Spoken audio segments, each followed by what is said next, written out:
because why I'm saying that is because when we are listening, teaching, so oftenly that we come with our own idea, full of idea and full of belief. Then, so when you comes there, that your mind is filled with all your own belief and your own idea. Then, so like when the teachers or like speaker, when he talks, so then if you comes with your own idea and not open it, if you are not opening your own mind, then you will accept according to what belief or what idea you already having it. You will only accept few part which is corresponding with your own idea, then you will accept it. Then rest you will not accept. It's more like bouncing. So the teachers or like a speaker, when they talk, then this idea will not go to go to you. So instead of going to you, so it is bouncing. 那为什么要强调这一点呢？因为仁波切说，一般上我们听佛法的课程讲座也好，一般上都是我们先抱有自己的这个主观的想法、信仰或者是观念。那这样的话，我们的心是无法打开来的。那如果你抱着这个自己主观的想法、观念跟信仰去聆听某一个讲师、某一个老师的说法、讲课的话，那你自己的心无法被开放起来，所以你充满自己的偏见、自己的主张跟观念的话，那你只吸取或者是只接受那个符合你自己的主张跟观念的那种说法，那其他你一概的排斥或者是不加以接受。所以这样的话呢，所有这个讲者或者是老师所讲的话，你都会反弹过来，就是你无法接受嘛。那所以这个佛法的真正内容都无法进入你自己的心相续当中，所以自然的话，你就不会得到这个佛法的受用了。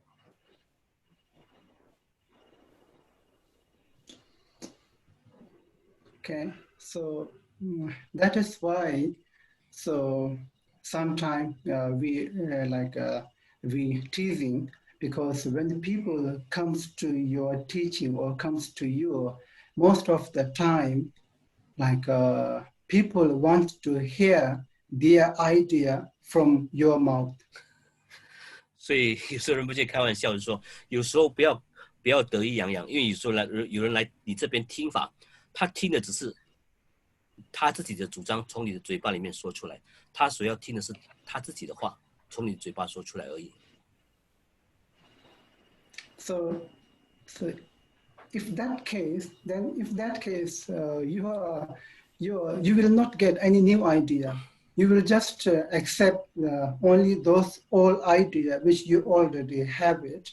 Then according to that, if the speaker says something about according which is corresponding with your own idea, then you will only accept that. Due to that, I was saying from the beginning that first point that when the Ayadeva was saying the being honest is very important. That especially in this modern society, when you talk, so it is very important, that first point. 所以这样的话呢，你是无法接受任何新的主张或者新的想法跟观念的，因为你的旧有的观念都是很旧的，那唯有符合你旧有的观念的东西呢，你才能够接受。所以关于新的主张跟观念，凡是不符合你的旧观念、旧主张的，你都加以排斥跟不能够接受。所以一开始的时候，仁波切强调这个阿赖耶devā，就是这个圣天菩萨所强调的第一个特质，学法的第一个特质就是要诚实。那诚实以对，是现代人学法不可或缺的第一个最主要的条件。So that is why when you comes to learn new thing, if you want to learn new thing, that you have to be completely open yourself. Yeah? Because if you comes with your own idea and believe strongly, then it's like you come with a closed box kind of. Yeah? 所以很重要，当我们学习新的东西，特别是学习佛法的时候，最主要是要把自己完全的心门要打开，敞开自己，要不然的话呢，你就像是一个封闭的箱子，什么新观念、新想法都进不了你的自己的内在。So that is why, so I oftenly tell, often emphasize on that point whenever I talk, so that you have to be like, you have to forget that you are Asian or you are Westerner or you are this, that, all those ideas, you have to forget. You cannot think about that. If you are thinking, that means once you have that idea, then you are already kind of like, I would say, not honest. 所以仁波切常常强调这一点，就是说，你听法、你学习佛法的时候，把自己是亚洲人啊、东方人啊、西方人的观念，通通都丢掉吧，暂时放下这些你自己的身份跟自我的认同感，因为你还有这个带有这个我是西方人、我是东方人这种观点的话，那个就是仁波切之前所讲的，你对自己不够老实、不够诚实。Then, if you don't think if you forget about all this idea, then you are being honest, because then you will like then you are more capable to understand what other people are saying, what that speaker is saying. 所以，当你忘失掉或者是暂时放掉你自己的自我身份的认同感的话，那这样的话，你就能够具足更多的能力呢，去了解别人所讲的话，特别是在这边也那个佛学的老师所要跟你灌输的道理跟这个学识。So otherwise, so we are always, I would say, we are always not honest and always very competitive, because recently that I would say due to this COVID-19, so I see like in television, it's the government, they are sending a message to the people that, oh, so you don't have to be feel scared, that we all are with you because we all are facing together. That kind of the message for the condolence, for like sending message to everybody that I saw in the television. 所以呢，这个东西呢，要不然的话，我们很多都是一般上对自己都不够老实，那也是充满了竞争心、比较的心，就是仁波切在这个近期我们就是这个抗疫的期间嘛，仁波切在这个电视机上看到很多的这个政府跟他的民众，要向他民众灌输一个讯息，就是说大家都不要对这个病情感到害怕，因为我们是跟大家在一起的，所以这种鼓励的话呢，来抚慰或者是让大家觉得是安全的，不必感到那么害怕的。But if you think like logically, if we think logically, that from the beginning that you are already afraid, and top of that, the government is also sending a message that we all are facing same problem.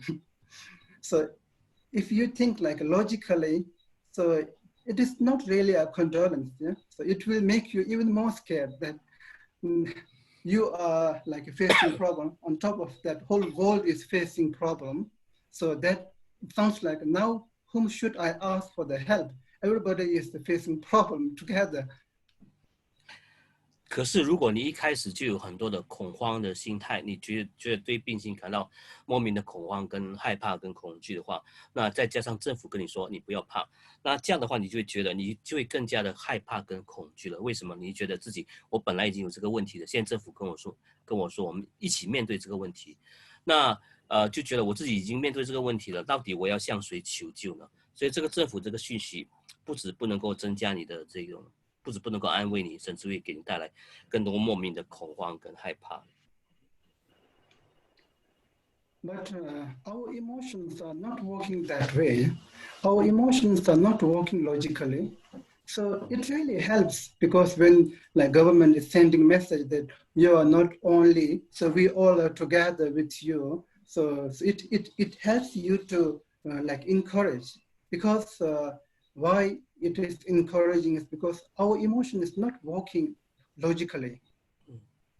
因为我们的这个情绪呢，不是以这种逻辑的方式来运作的，也就是说，当政府灌输这个民众这个一个讯息，是说，哎，政府跟大家同在，我们一起对抗这个病情、这个瘟疫的时候呢，就是有这种鼓励的、鼓舞人心的这种效果。为什么呢？因为我们的情绪往往不是根据这个逻辑的原理来运作的。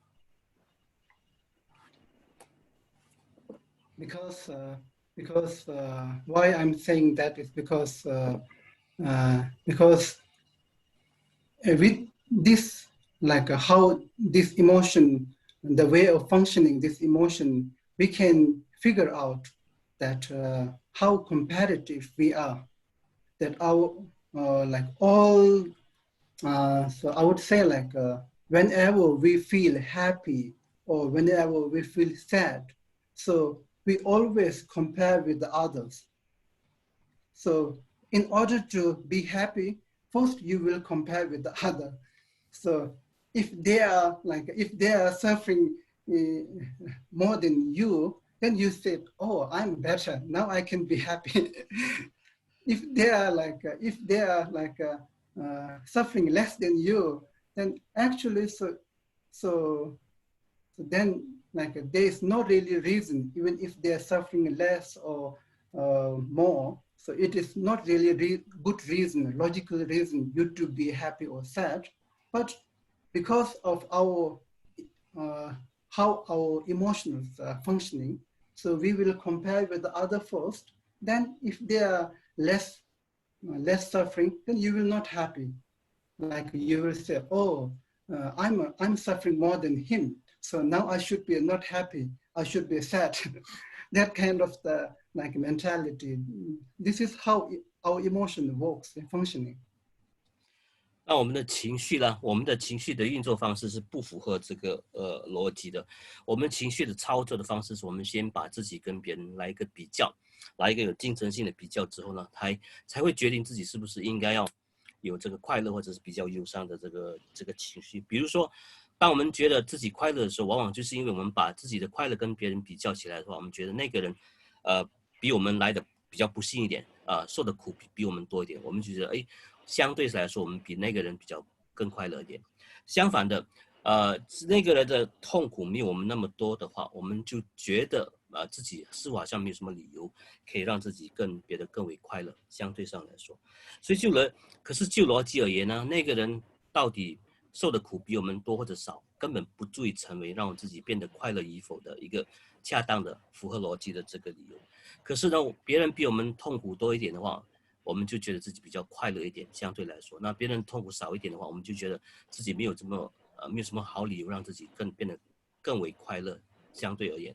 所以就这样而言的话呢，其实就是告诉我们说，我们的情绪的操作的方式是不符合逻辑的，是通过我们把自己的状况跟别人比较起来呢，到底谁比较好，所以才有的一种快乐或者是忧苦的这种作用。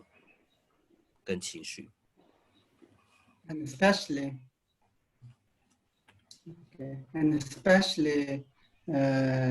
with your friends.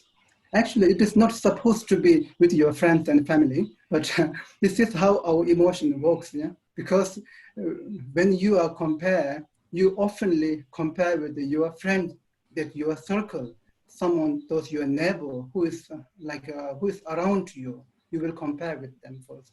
So due to that, what I'm saying here is that our emotions are not working logically. It's always like working with your habit. 特别是我们喜欢跟谁比较呢？我们喜欢跟我们的比较靠近我们的亲朋戚友、我们的朋友、我们的家人为什么呢？因为这些朋友家人，特别是我们的邻居。那些我们的生活中的比较靠近我们的这圈子里面的亲朋戚友，我们喜欢拿他们来跟我们自己做比较，来决定自己是否或快乐或忧伤。所以这个就是为什么仁波切告诉我们，我们的情绪的操作的方式呢，不是根据逻辑的方向去走的，而是根据自己的习气去操作、去运行的。So I was maybe I can share like a very short incident that when we went to Bodh Gaya, then there was many beggar and begging. And when we are offering like a small part from us, then we compare, when we are offering, when there is a disabled person, then I think we offer a little more to that disabled person than the other beggars. Then when we do that like other beggars, so they are unhappy because that they feel like how to say, why he's getting more and we are less, that kind of the feeling. Yeah?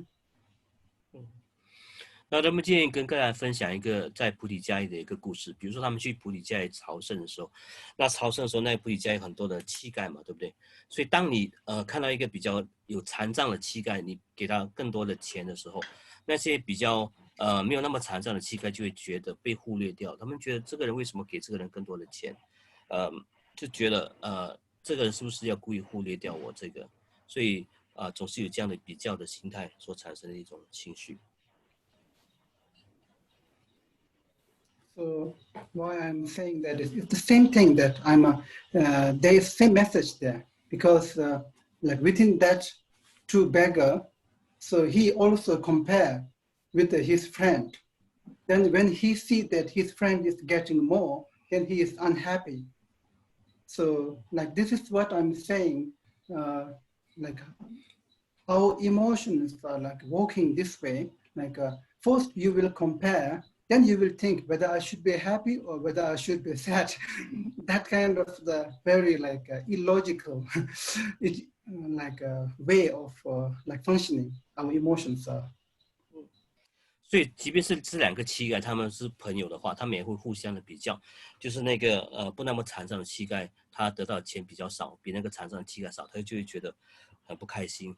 所以呢，这个就要告诉我们说，我们的这个情绪呢，往往的操作的方式呢，就是我们先把自己跟别人比较，比较了之后才决定自己是否要快乐，或者是也会感到不开心。所以这个快乐或忧伤就是通过比较而得来的。所以这一点告诉我们说，我们的情绪的操作的原理跟方式是非理性的、非逻辑的。So luckily, so those beggars are not studied law. Otherwise, they may sue me of like discriminating between the beggars in terms of using a beggar right. 对不起，开玩笑说，那好在这个乞丐学识并不高，没有学过法律，要不然他们可能会告仁波切说侵犯他们的身为做乞丐的这个权益，那告仁波切歧视也说不一定。So whatsoever now here, what I mean to say is like when we are talking about mind training here, so when we are talking about mind training, then mind, that the word mind that which we have already explained during the first session, then the second, the training, the word training, when we are talking about the training, so it has to do with it has to do very much with your habit. 所以修心，关于这个修心七要，那前面的第一堂、第二堂课我们说了什么叫做心嘛，我们的心是什么？那现在讲什么叫做修，如何修？所谓的修，就是跟我们的习气或者跟我们的习惯模式的改变有关系。So it's similar, yeah? Because when we are talking about the training, even if you want to train your body, or even if you want to train your mind, so it has to do with your habit. The two things, like one thing is like you want to get rid from the habit, old habit, which is not good for your body or which is not good for your mind. 所以呢，当我们说到训练或者修的时候，那比如说当我们要训练我们自己的身体，那就是要把身体上的一些习惯的模式来一个改变。那有2个要点，那第一个要点就是先把这个不好的身体方面的或者心灵方面的不好的习惯或者习气呢给去除掉或者给改良掉。Then the second point is that you want to build a new habit. Yeah. So these are the two things when we are talking about the training. So that you want, like for example, if you have a lot of fat, first you want to lose this fat. Then second thing that you want to build a muscle, maybe a 6 ab or 8 abs for the body. But similar for the mind also, that we want to get rid from the old habit and we want to build a new habit. 所以第2个要点就是要建立新的好的习惯模式，好的习气，好的这种习惯的惯性的反应模式。那比如说你要减肥，你要去除身体多余的脂肪的话，那第一步你要做什么？第一步就是要先把它去除掉嘛，对不对？把不好的东西去除掉，不好的饮食习惯去除掉。第2个就是去除这个多余的脂肪之后呢，减肥之后，那你才来建立起你的肌肉，就是要建起6块或者8块腹肌都可以，没有问题。所以在这点而言呢，修心跟修身是一样的，心灵的训练也是第一个就是要去除这不好的惯性模式，然后第2，从这个去除这个不好的惯性模式之上呢，建立起一个新的好的良性的好的这个习气跟习惯。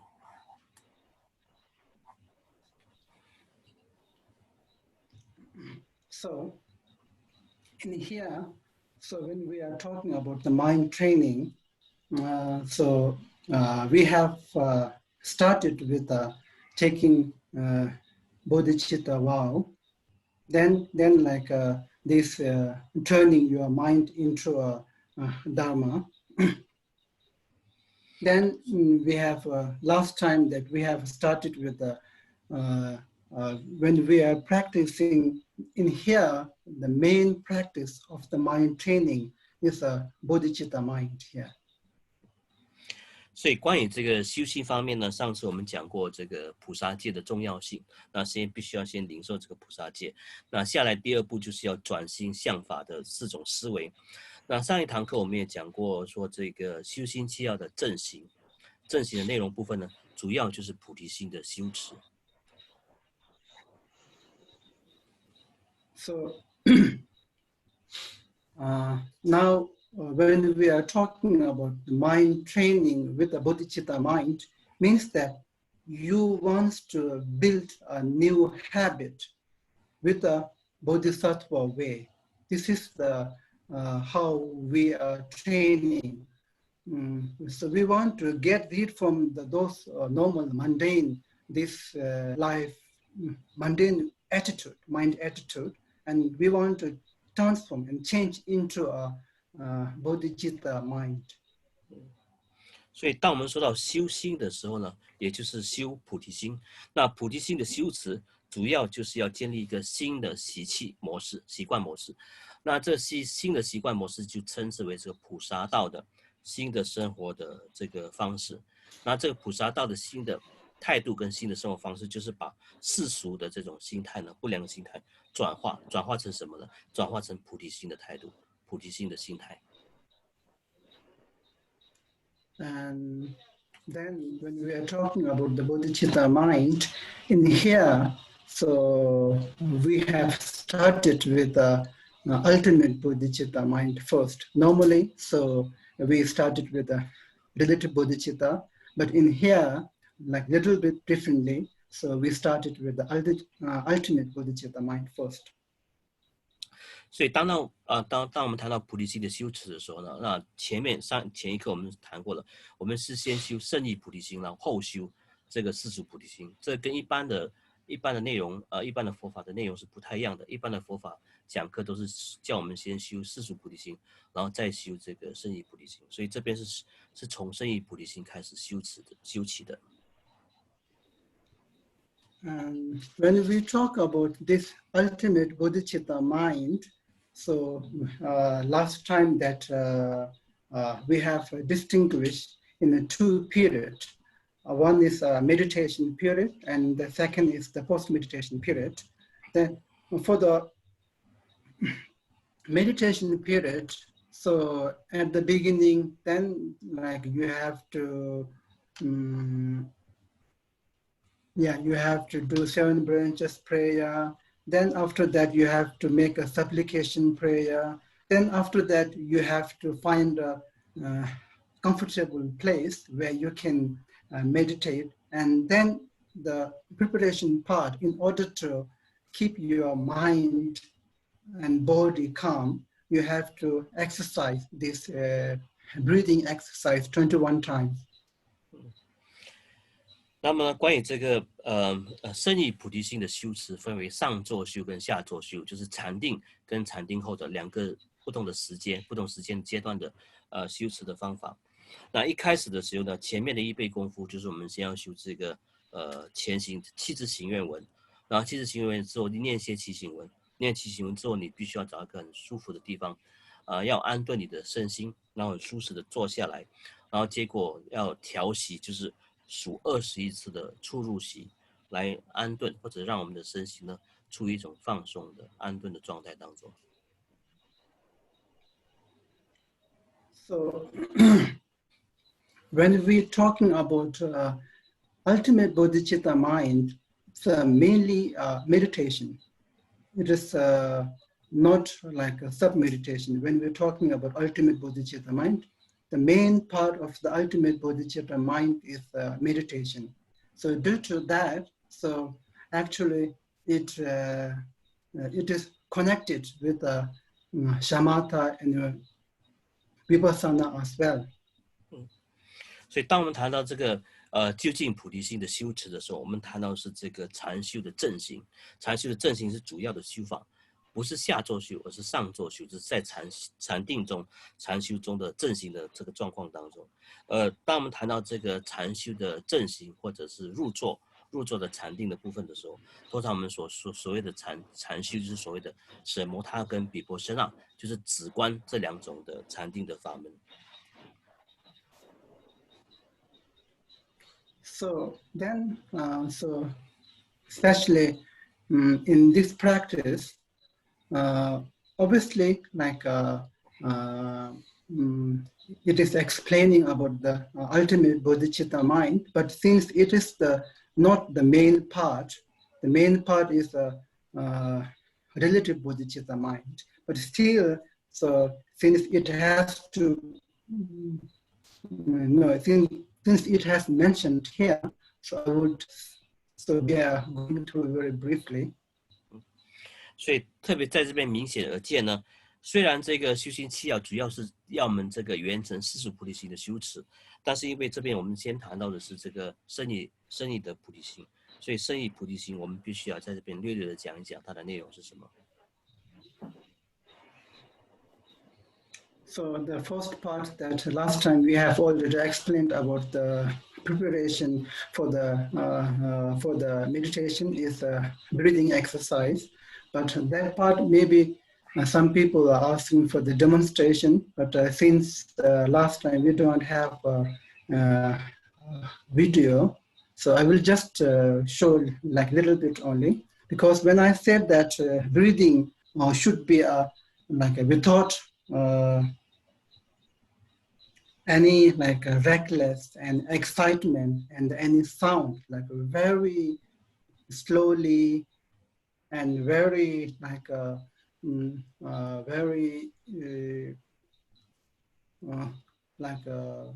effortlessly. You have to breathe effortlessly. 所以呢，在这边我们说到这个禅修正行之前的前行准备呢，就是要做这个数息，就是数我们的呼吸。那有几位佛友教仁波切说，来向我们展示一下如何做这个呼吸法。所以仁波切会等下呢，因为我们有镜头在前面，所以仁波切能够很好的告诉各位怎么样修这个数息。那总之，在我们观出入息、数出入息的时候呢，那个呼吸必须要非常的缓慢绵长，不可以急，不可以兴奋，也不可以让自己的呼吸能够有很大的声音发出，慢慢的、不费力的、很自然自在的在呼吸着。maybe for us it's more effort, but actually it is effortless when you are breathing very slowly and like without any like a sound and without any noticing that even if you put a feather on right next to your nose, so it will not move. That kind of the breathing you have to breathe. So maybe for us, we used to breathe like too fast. Maybe then it's a more effort, but normally what it is saying like effortlessly. 虽然一开始的时候可能会你觉得自己的呼吸声很大，然后必须要很用力的、很刻意的在呼吸。可是自然的、自在的呼吸呢，就是说你乃至放一根羽毛在你的鼻端那边呢，这个羽毛都不会有动摇。所以能够达到这样呢，才是称之为自然的、自在的这种呼吸的速度、呼吸的这种节奏，它并不十分的快，非常的自然，不需要丝毫的用上我们的一点的力气，所以这样才是自然的。自在的呼吸法。If I give just only one example, first you have to clean all the breath inside out. You have to take out all the those rotten breath. So you have to take it out. 首先要做是把自己内在的浊气、肮脏的气先排除出去，把浊气排外排除出去，先做这个。Then you can just like inhale like without any sound and without any effort and without any noticing movement like this. 然后下来就是很自然的吸气，不需要没有发出很大的声音，很缓慢的自在的吸气，把气吸进来，入息。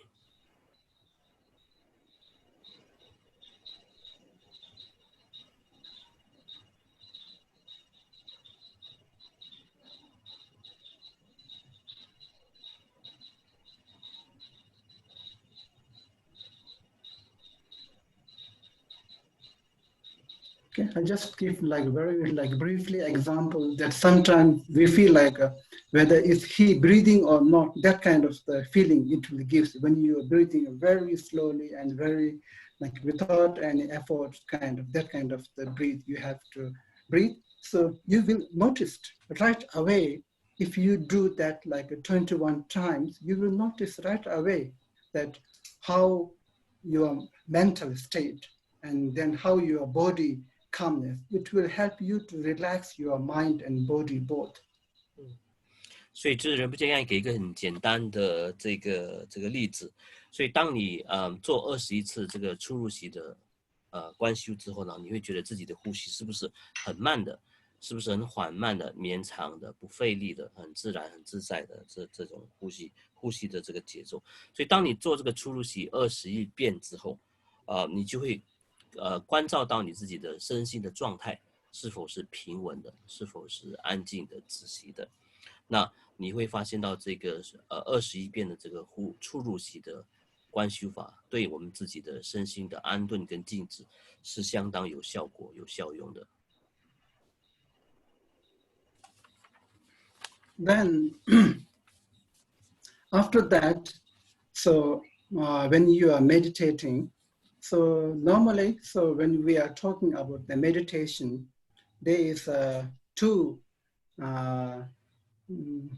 different way of meditation. So one is what we call this like analytical meditation. So one is jogum, is abiding meditation. 然后当我们说到这个禅定或者禅修的时候，禅修一般上佛法分为2种行门或者2种法门，一个就是所谓的分析式的内观智慧禅，第二个种就是心意静心者让心安止静定下来的这个静止禅。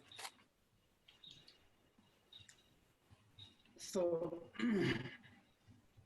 when we are talking about the Shinye practice, Shinye shamatha, which is mainly abiding, so not so much of analytical, so analyzing so much, not so much that.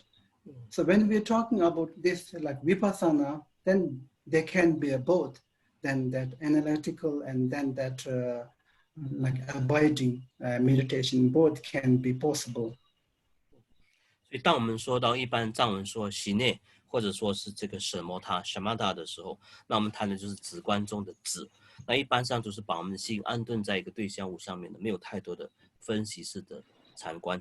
可是当我们说到 vipassana 或者是这个智慧禅的时候，我们可以说是这个止观双运的，也就是可以说是既分析又让我们的心静止，这两种功效跟受用都会有在这个毗婆舍那这个智慧禅内观禅当中发生。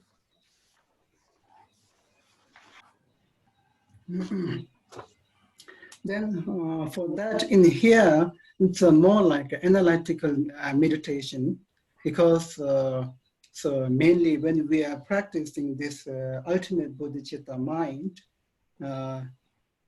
why I would say one thing that why we call that ultimate bodhicitta mind, because when we practice, it's mainly that we are practicing emptiness. So why we call that ultimate bodhicitta mind is because before, when you are meditating on emptiness, it has to be motivated from a bodhicitta mind. When you are practicing this emptiness view, so in order to benefit for the whole sentient being, so I would like to get enlightened. For that, I am doing meditation for the emptiness. So due to that, so I would say that this meditating on the emptiness view, which is embraced with the bodhicitta mind. Due to that, we call it ultimate bodhicitta mind, which is also not separate from practicing emptiness. 所以呢，之前这个分析式的禅观的行门或禅观的法门，那为什么称之为这个究竟的圣意菩提心呢？之所以称之为这个究竟的圣意菩提心，是因为呢，主要它这个究竟菩提心的修持，主要指的是空性的观修，空性见地的观修。就是之前所说，当我们观修空性的目的，就是为了升起这个菩提心。那菩提心的意思就是说，我修这个空性的圣观、空性的究竟义的时候，那目的是为了利乐一切众生，使他们自他圆满，觉醒成佛，一起圆满成佛。所以这个利他的发心，那称之为菩提心的这个目的或者动机呢，就是因为就是我们修持这个空性禅观的主要的发心。所以我们用这个空性的见地来拥抱这个菩提心，也就是说，在这个时候呢，究竟的圣意菩提心跟菩提心是跟这个空性的见地是二者不可分割的。那就这点而言呢，我们称之为这个圣意的究竟的空性见地的菩提心。Okay, so in order to explain or establish this emptiness view, then last time that we have talked about this means like all the phenomena that you have to take it as a dream that we have already mentioned last time. 为了要这个建立起这个空性见地的禅观跟禅修，那第一个要点这边就说到，第一就是必须要思诸法如梦。那观修诸法如梦如幻呢，上一堂课我们已经讲过了。Because normally there is whether we call it external or internal, or whether we call it subject or object. So we are establishing emptiness view step by step here. So in order to establish or explain whole phenomena as emptiness, first you will explain the external thing, object part. It's all the object phenomena as emptiness, and it is not truly existing as a dream that you have to take it as a dream. 所以呢，一般我们说诸法可以分为这个外法跟内法，还有是主观跟客体，就是自他主观个体跟主体这两种，或者是外面的和里面的这个现象跟这个法的这个诸法。所以这点而言，为了要一步一步的有步骤的有次第的建立起这个空性的见地和禅观，那首先必须要告诉自己，或者是告诉自己的心说，这外在的现象就是客体，我们是主体，外在的现象是客体嘛。那外在客体的一切呢，它都是了不可得的，它是空无自性的，它都是空性的显化，都是无自性的。所以第一个要点就告诉我们说，必须要思维诸法如梦如幻，了不可得。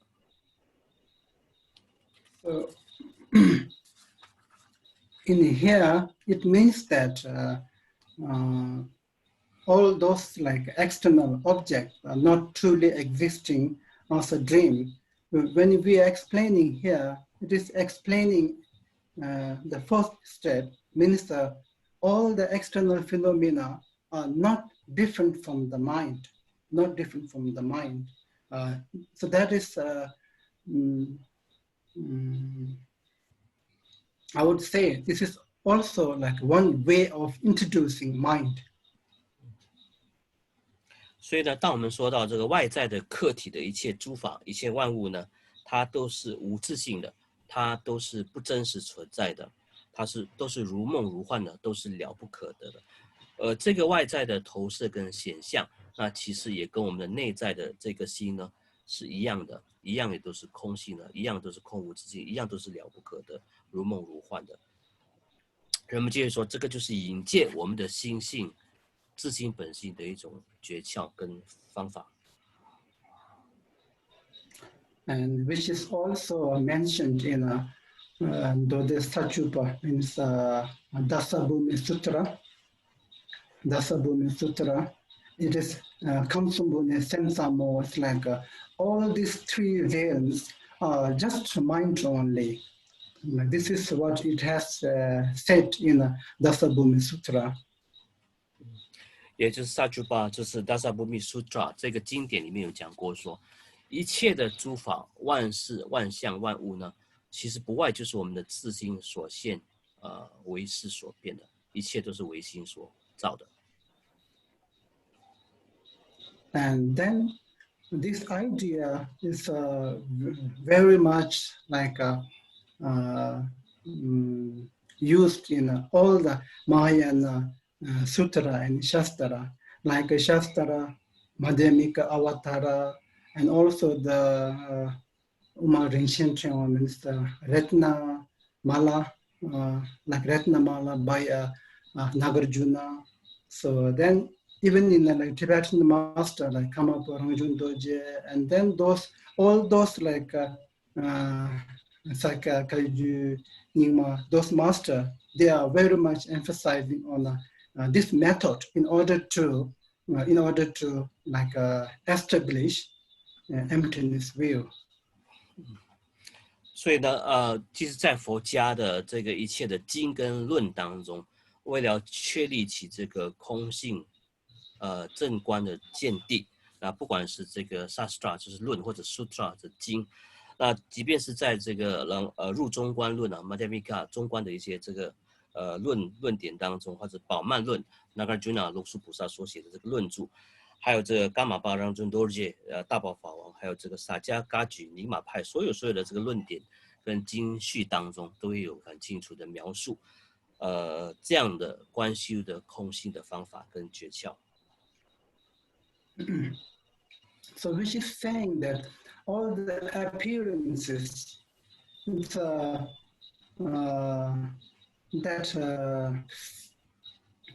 that is not really truly exist. So in fact, what it is saying is like appearance and reality is different. What you see and what it is are completely different. So this is the idea it is explaining here. 当他们说到，当这里说到诸法无自性，诸法并不如所见闻般的真实存在的时候，也就是告诉我们说，一切诸法的显现跟它的这个实相是两者不相等的，也就是我们的一切的见闻觉知跟诸法如是的本质，这两者是不一样的。我们所看到的未必就是诸法的实相。I think even the scientist is also saying like appearance and the reality is different, because when we are talking about, when we are seeing this lamp or computer, whatever, so like how it is and what you see is different. What you see is like according to them, so they are explaining, so it is imprint from your brain or something, like image from your brain. But in here, for the Buddhism also, what we are saying is like, whatever we see, it's because of our leg, no, because of your karmic, yeah, because of your karmic that you will see us that way. 所以，即便是科学界也这样认为说，当你看到这个灯光电灯的时候，那你所看到的现象，并非就是这个事物的实相。那现象跟实相这两者是有差别的、不同的，不能够等同的。那就科学界的解释，可能就是说你脑电波或者脑所产生的一些投影投射出去呢，一些化学作用，所以让你见闻觉知到你目前所看到的一些现象。但是现象跟这个实相是两者不相等的、不一样的。所以就佛法的观点跟见地而言呢，我们的一切的经验、我们的见闻觉知、一切的体验呢，无非就是我们的自身业力的投射跟显现。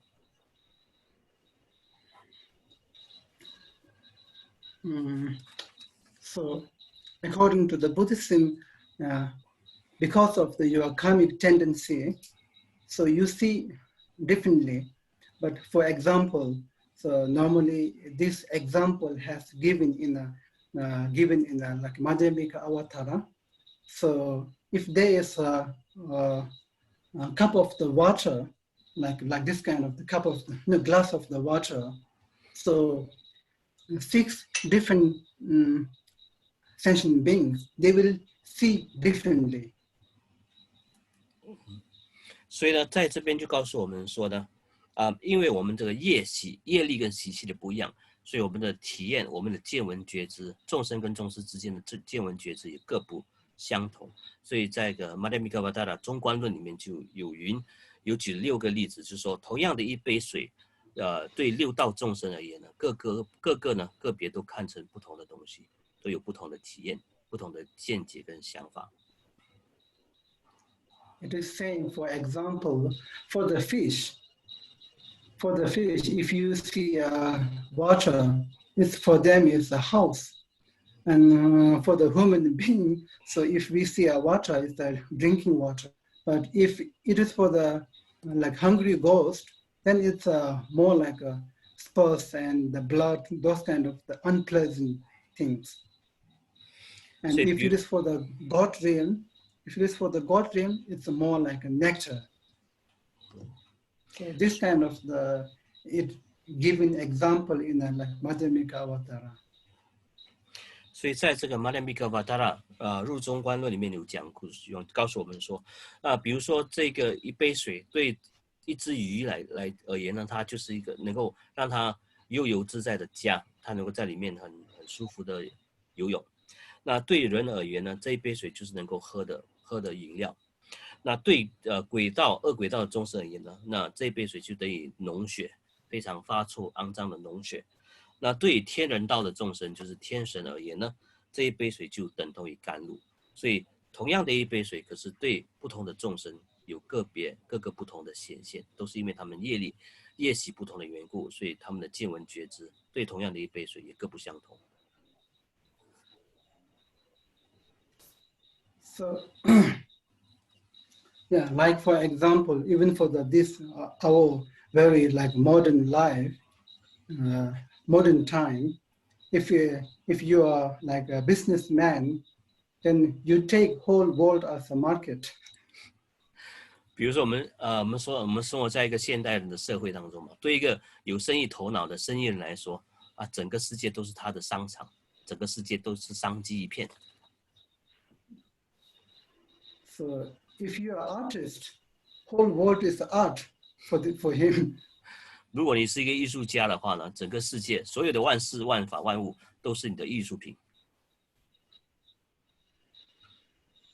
So due to that, so what we are saying here is like it's more about like whatever we see those external things. It's because of your own karmic tendency. So you will see. So it is not that there is something external things that truly exist, and we all are seeing that. 也就是说，我们对外物外在的客体的事物的见闻觉知，往往就是我们内在的业习的一种投射跟显现。那并不是说外面有个东西是真实不变的，它有一个本体去让我们去见闻觉知的，没有这样的一个东西。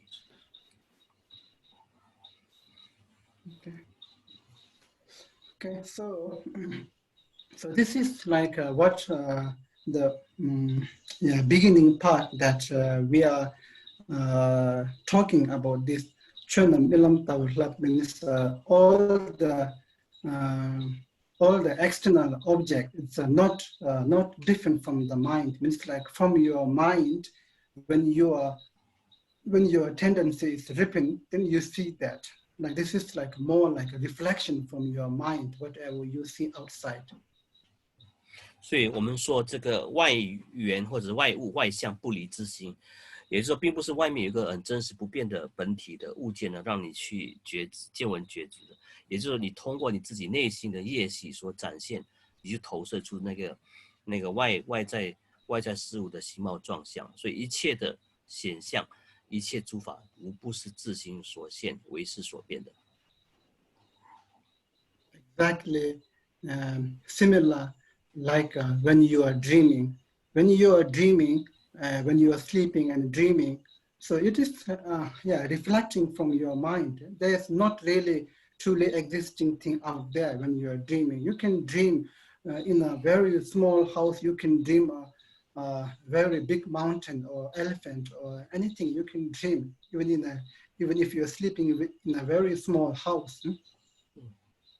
所以就好像我们做梦的时候，我们发梦做梦一样。那做梦并不是有一个外在的东西可以让我们真实去体验，可是在梦里面呢，就有各种各样的形象、各种各样的事情体验呢，让我们去见闻觉知的。那比如说你在一个很小的屋子里面，你可以梦到很大的山或者很大的大象，那没有一个外在的大象或者大山让你去体验，可是在梦里面呢，就是因为你的梦境所显现的，你就体验到了这个山或者是大象。So, is it time for the question and answer? If there is any question and answer? 现在是问答时，现在是问答时间了嘛？那各位有没有问题要发问的，可以在这时候提出来。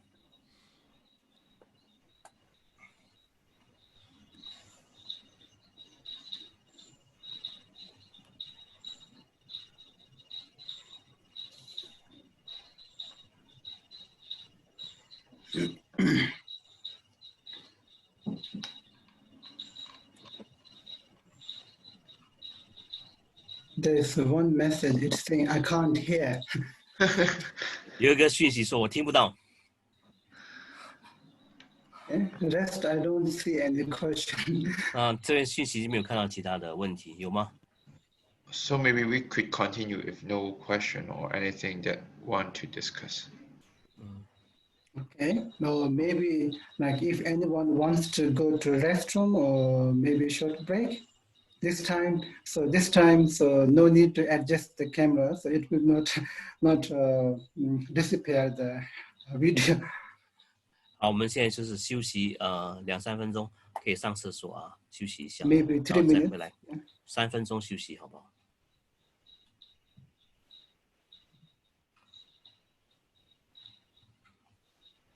You can just turn up the video.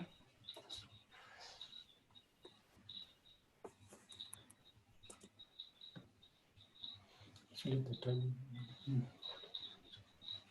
All three?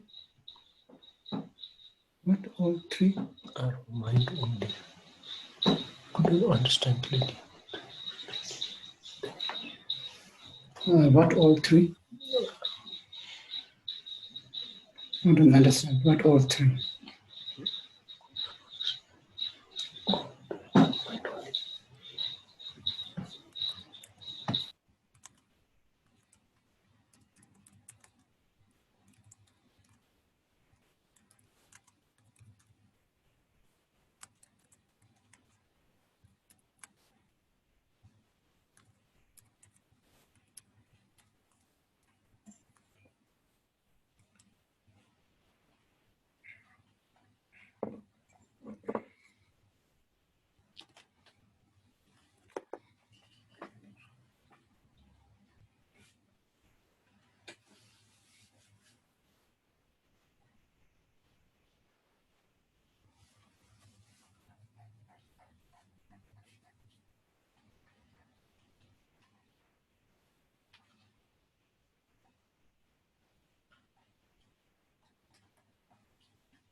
There's some question.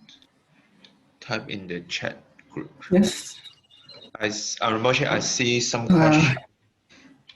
Just type in the. Yes, I didn't really get.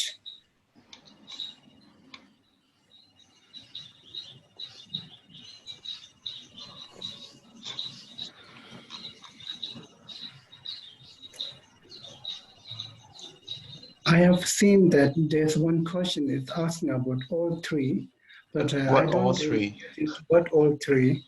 有一个问题问什么是三个，全部三个，三个这个全部三个是指什么？人们先问，这个问题的人可以解释一下吗？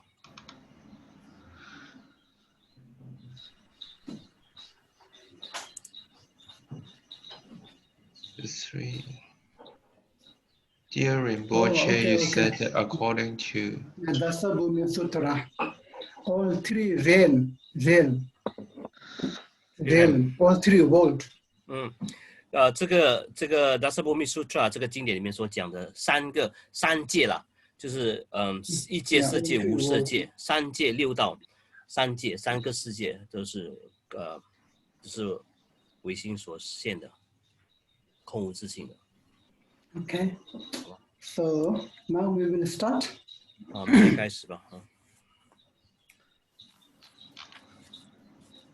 And then now we talked about if all the external objects not truly exist, it's all like a dream only. So not truly exist like dream only. So when we are talking here, so it's mainly I would say that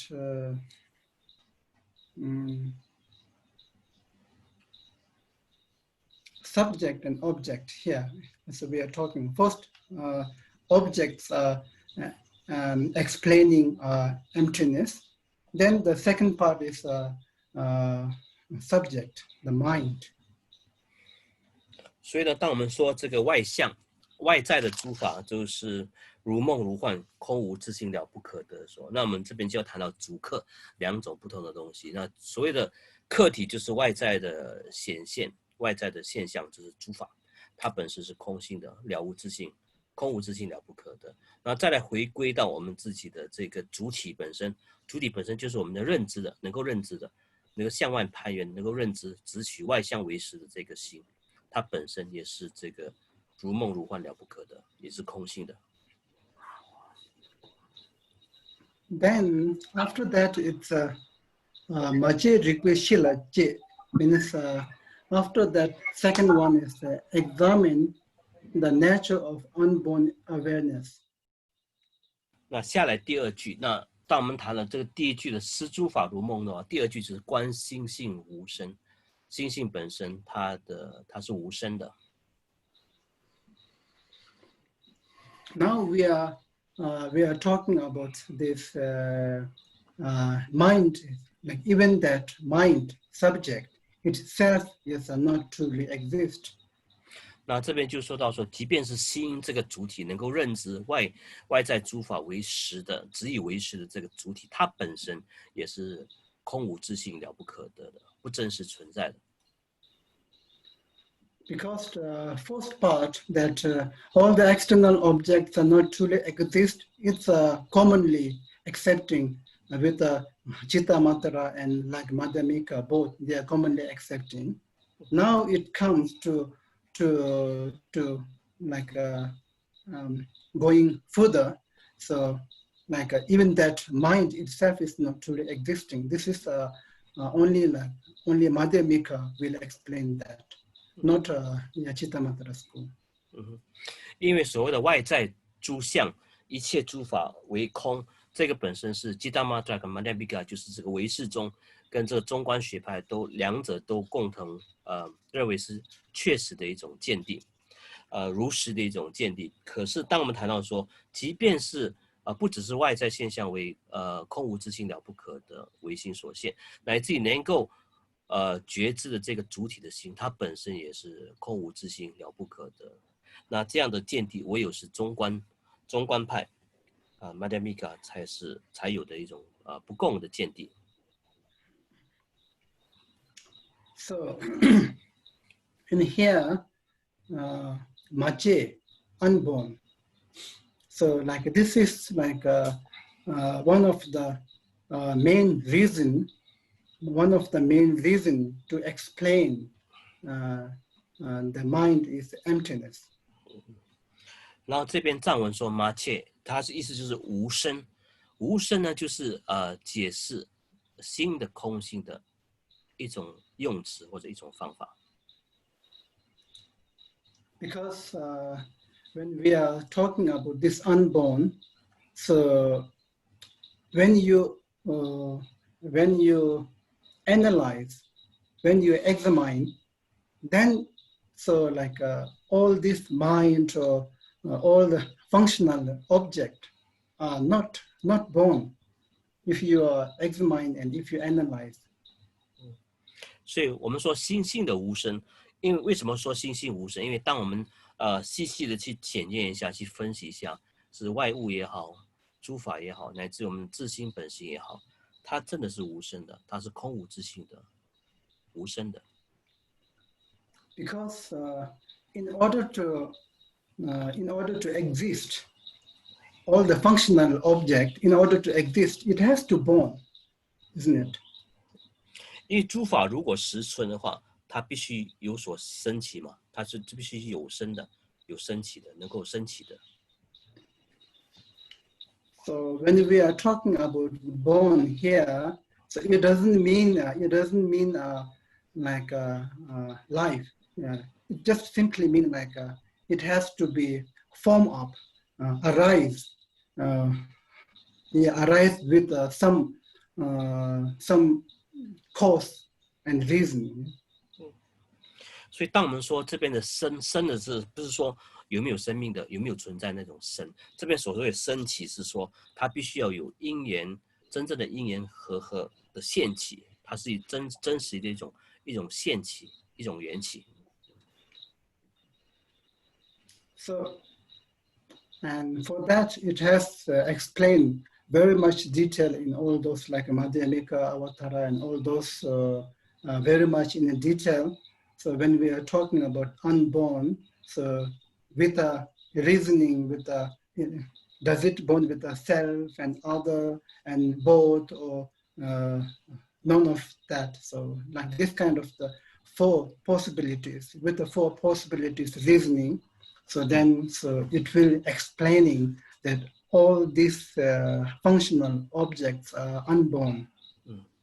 所以在这个中观里面，就 Madhyamika Avadara 里面就很清楚的用4种例子来证明说，心性是本来就是无生的，也就是说，他通过一种思辨的逻辑的思路去思考、去分析、去检验，说他万法是自身的，还是他生的，还是自他共生的，还是既不自身也不是他生的，到最后做出一个归纳、一个结论，就是说诸法本来就是无生的。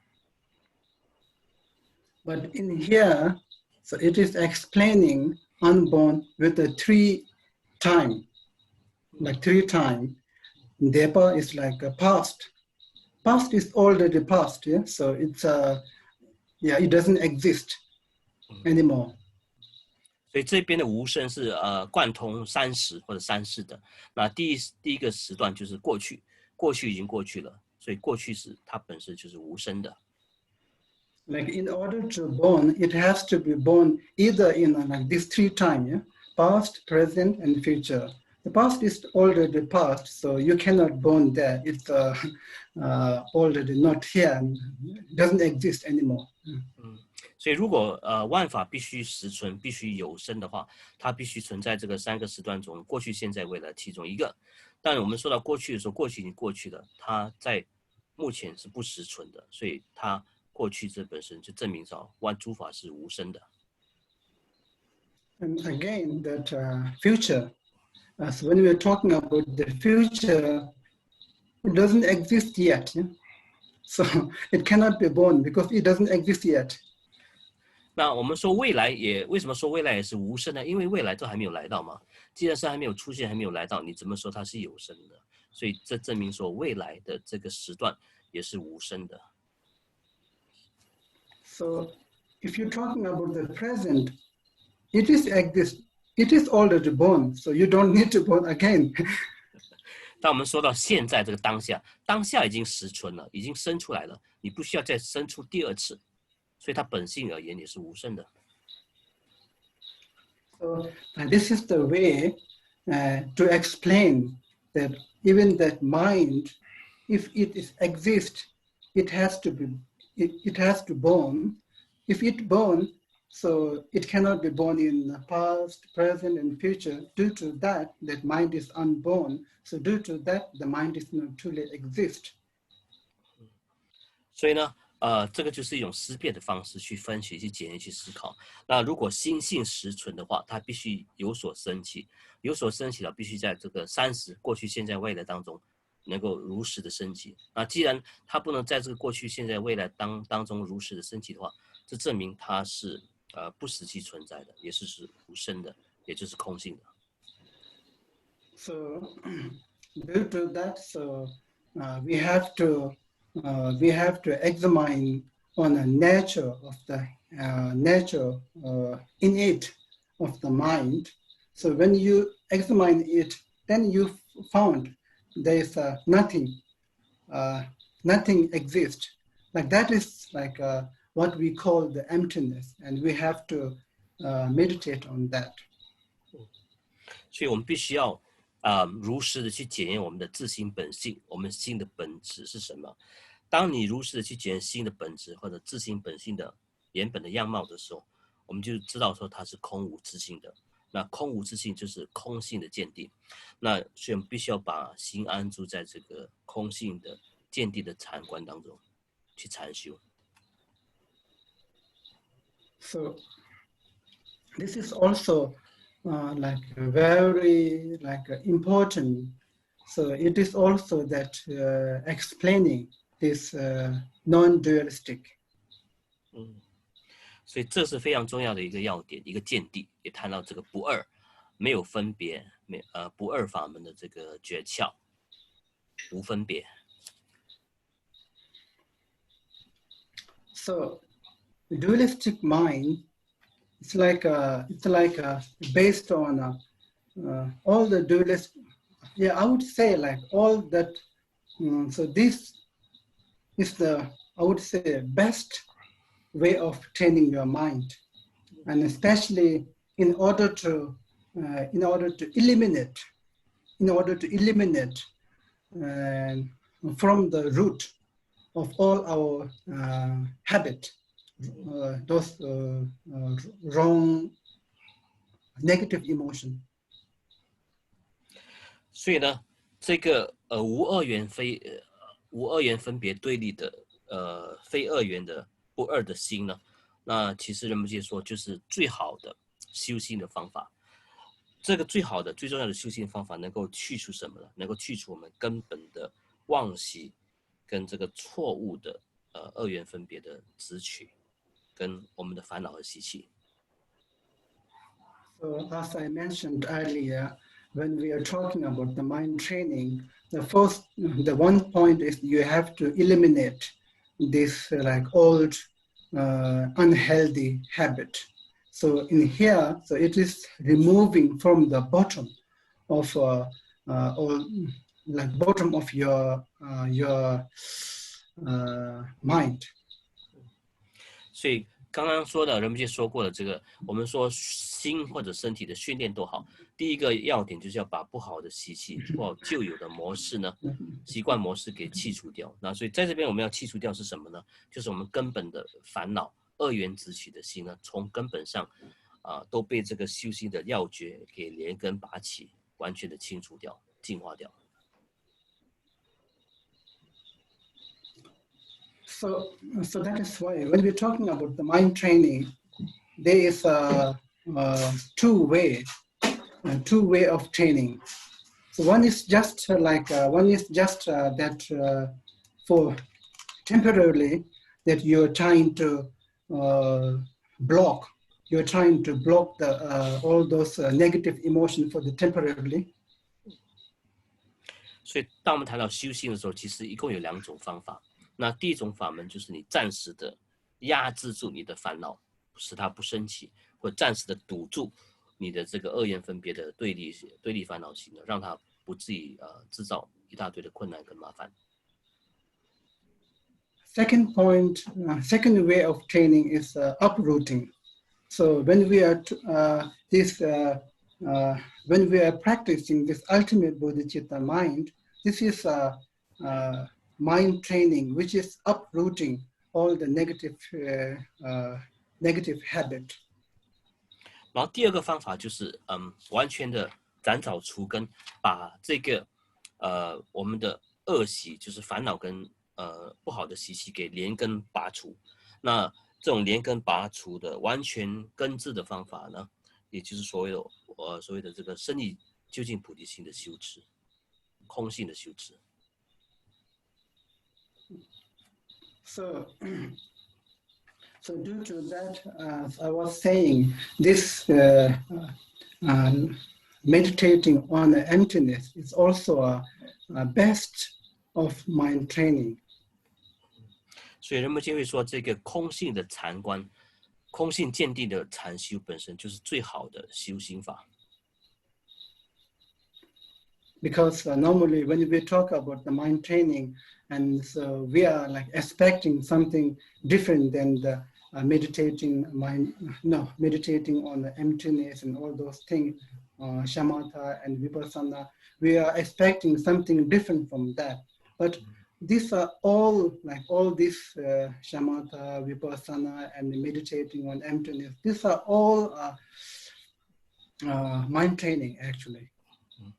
因为当我们谈到心的训练，当我们谈到修心的时候，我们往往联想到的就是一些除了空性的禅观，除了这个什摩他子或者毗婆舍那内观智慧禅之外的其他一些修持跟作为。那其实不是的，人们就说，那其实修心本身不外就是空性的禅观，不外就是什摩他，不外就是这个毗婆舍那内观智慧禅等等这三个。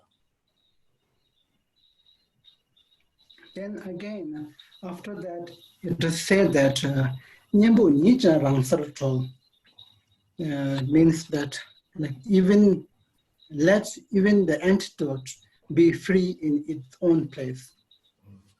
那下来谈到这个思诸法如梦，观心性无声之后，第三个就是对治意自解，让对治的法门呢也得到自解脱。It is similar that when we explain when we explain about the Four Noble Truths, that truth of path. So when we reach to that other shore, you will leave the boat behind and you will go. Yeah, you will walk away. So this is like a lamden, means like a truth of path. So it is here antidote, means the truth of path itself.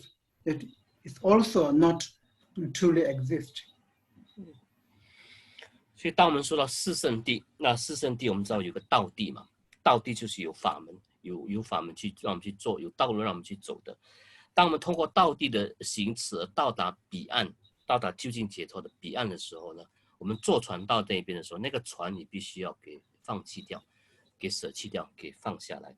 所以在这边的时候，道次第，我们对这个道次第的观修跟修持，到最后的时候，如果你到达彼岸的时候呢，就必须要连这个也放下。为什么？因为这个道本身，道谛本身，它自己也是空无自性的，了不可得，也是无生的。Yeah, because normally when we talk about the antidote, we always think that so this is the antidote. We should keep it. So we are like sometimes that we are clinging on it. Yeah, we are grasping on it. Especially in the Mahayana Buddhism, so that we have nothing to grasp. 那么呢？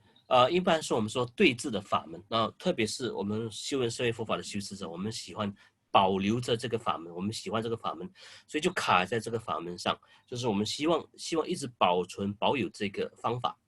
那特别可是这在大乘的见地来说是错误的。为什么？大乘的法门，大乘的见地告诉我们说，本来我们没有一个法是可以让我们去执取的，去占有的，所以本来就是无一法可得的。So then when you let even that antidote itself, even that antidote be free also, then you will become completely free. 唯有当你能够让这个对治的法门也能够让它自解脱，也能够放下对它的执取的话，你才能够达证完全跟究竟的自由跟解脱。So that is like a real freedom. As long as that you are attached to someone, something, attached to grasping or anything, that means you are not free. You are joined with that. So in here, for the Mahayana practice, you have to be completely free. 所以这个才是真正的自由跟解脱，因为只要你对某一个人、某一个事情、某一个物体、某一个方法还有所执取，还有所挂碍而放不下，不能够观空的话，那就是还不能够得证这个完全的自由跟这个解脱。因为对大乘的见地而言呢，他要你达到的是完全的自由跟解脱。完全的自由就是对任何的人事物呢都没有一丝一毫的执取跟挂碍。Then when you are completely free, then it is saying that after that, rest in the alaya, the essence. 你达证了完全自由的境地之后呢，下一次怎么办呢？就是你要道体住赖耶，你的道的本体呢，要安住于这阿赖耶第八识当中。So when you are completely free, then you are relaxed. No? Then you feel relaxed, and then you are at peace. 所以当你完全自由、解脱、自在的时候，你就觉得很放松嘛，很放松，你就是觉得心情非常的平和、安稳。Then it is that when you are completely free from all those kind of the destructive thoughts, then you are at home. That you are at your mind's nature. You are at your mind's nature at home.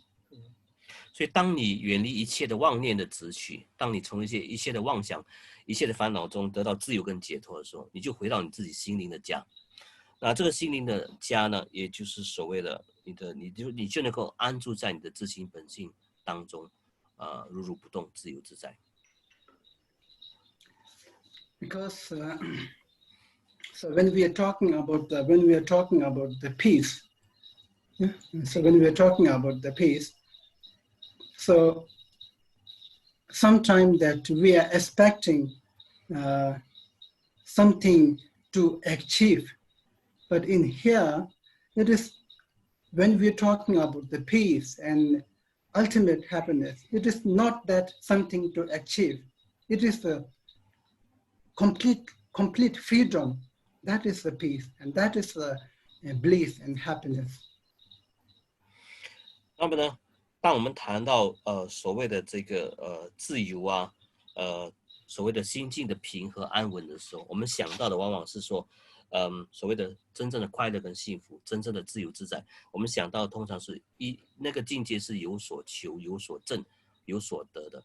可是这边告诉我们的却是相反了，真正的所谓真正的究竟的自由解脱的境地呢，是无所求、无所证、无所证不可得的。这样无所求、不可证、不可得的自由自在的大境界的，这个才是真正的平和，真正的心境的安稳，真正的自在，真正的快乐，跟真正的喜悦。Like for example, it has given example in Dhongtsang Rabbi, again from Sakya Trichen. So he mentioned example when your physical body is not sick. When you are not sick, then you will say like physical that healthy and happy, like physically happy. 萨迦班智达有云，在某部论点中有云：当你的身体没有病痛的时候，那你的身体是健康的，也是自在的，身体是安乐的。And it is exactly similar when your mind is free from free from suffering and free from all those discursive thought, completely free. That means that your mind is at peace and happy. 所以，如同此理，当你的心灵能够远离一切的妄念跟痛苦的时候，你的心灵才是真正的处于一种真正的平安、幸福、快乐的境地当中。So, when in here, when it is saying alaya, so because normally when we talk about alaya, it's mainly talking about like eight consciousness. 一般我们谈到这个阿赖耶的时候，我们说阿赖耶是8种事中的第8事。In here, so when we look at the whole content,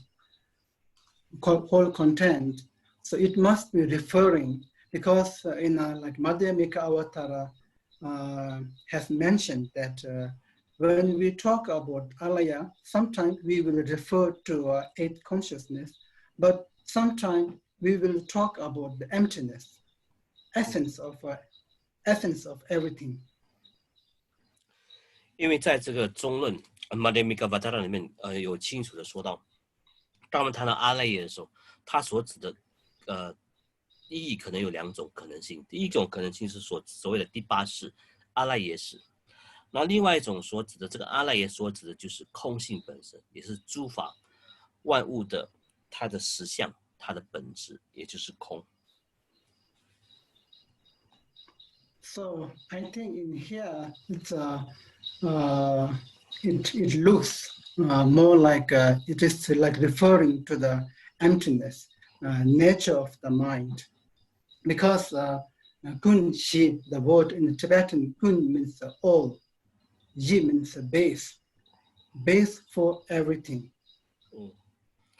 那么呢，因为在这个藏文而言说坤性，这边所指的是似乎指的是这个心性的本体，坤或者性就是它的基，一切万法的根基是什么呢？也就是它的本性，也就是所谓就是空无自性的了不可得的空。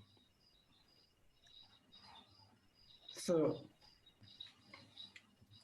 when we talk about emptiness, so it is saying that if someone, if everything is emptiness, then everything is possible. It is said that. 仁波切说刚才念诵的藏文就说，当我们说到空性的时候，既然一切皆空，那一切都是有可能的，有可能成就的。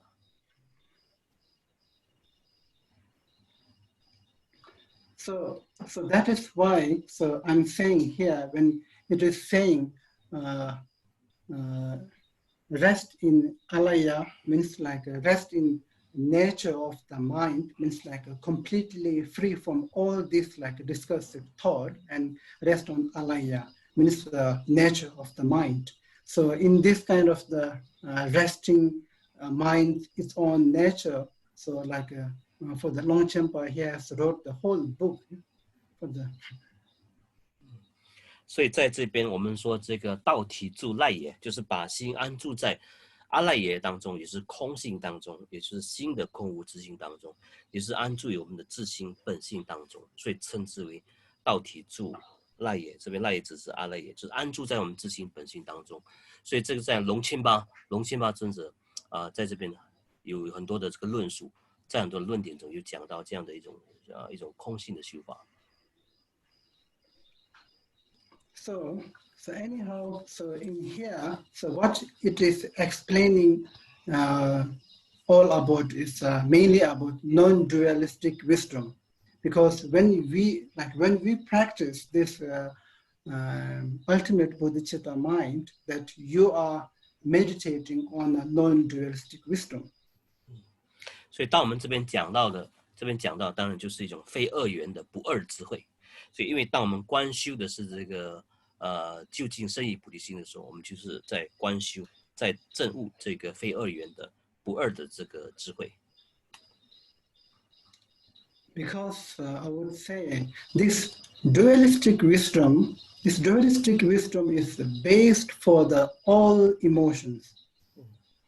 因为二元分别的有所得的慧是一切烦恼的根基，一切烦恼的泉源。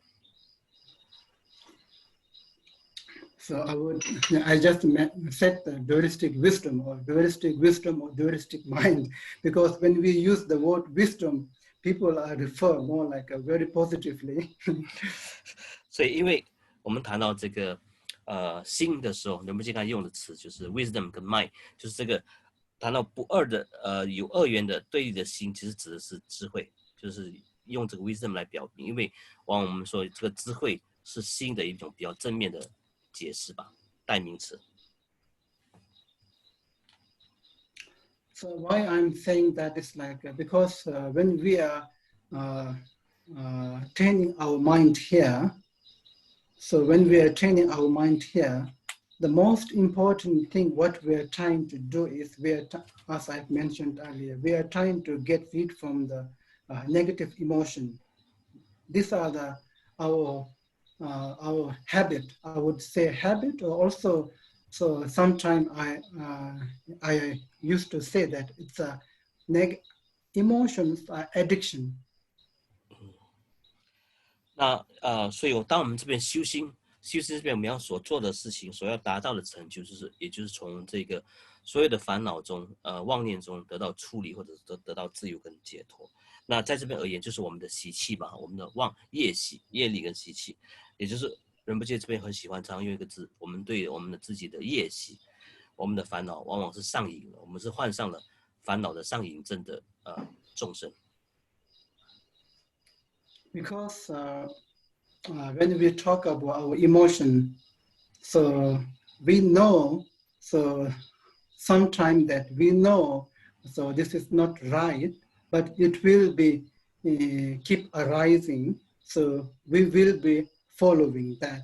So due to that, so it is more like addiction, because when we are talking about the addiction, maybe alcohol or cigarette or drugs or whatever, so we know that these are not good, yeah? Not good for health, not good for your family, not good for the society, but we will keep those, especially those who have addiction, they will just keep drinking and keep smoking. This is why I'm saying emotions are like that only.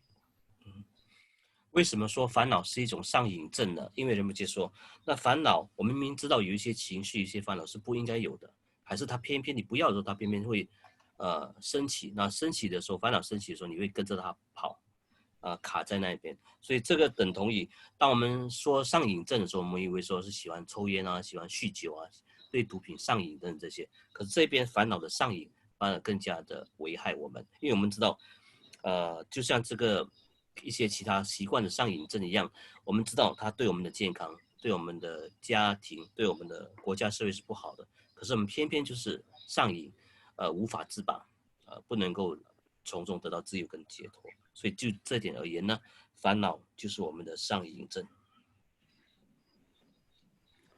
And also, it's like when we are talking about addiction, more you use it, more you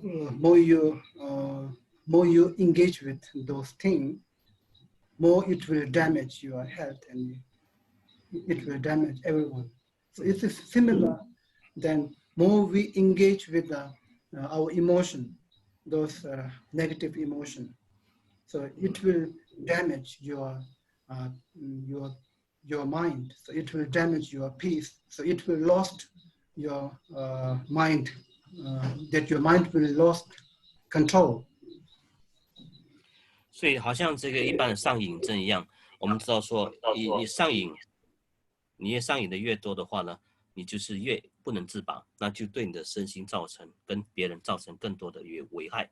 你越投入更多，这的伤害性就越大。那同样的，你对烦恼上瘾了的话呢，你会破坏你心境的平和安稳，你就越来越狂乱，越来越有妄想跟这个痛苦。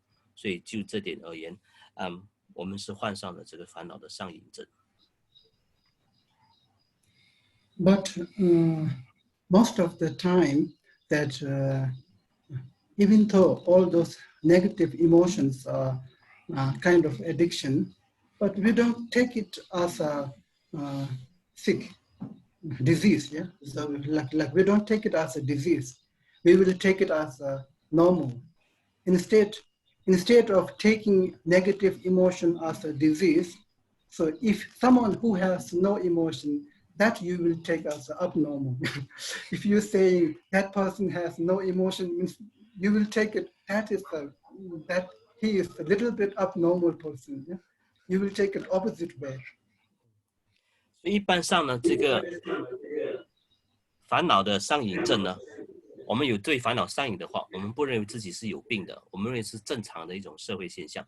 可是一个人如果是没有烦恼的，他没有任何的情绪的表现的话，我们却认为这个人大概是不太正常的，他跟一般人是不一样的，这个人有点反常。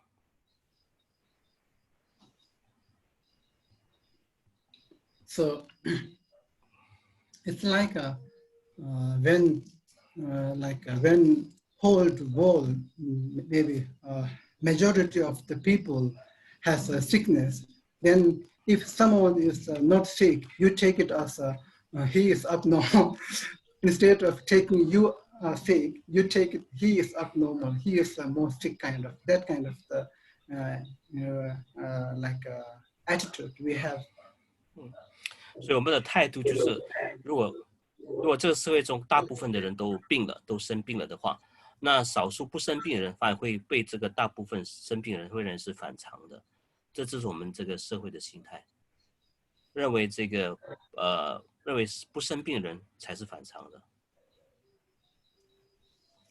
Yeah, because so nowadays some people like even those like addiction, so like they take addiction as a disease, yeah.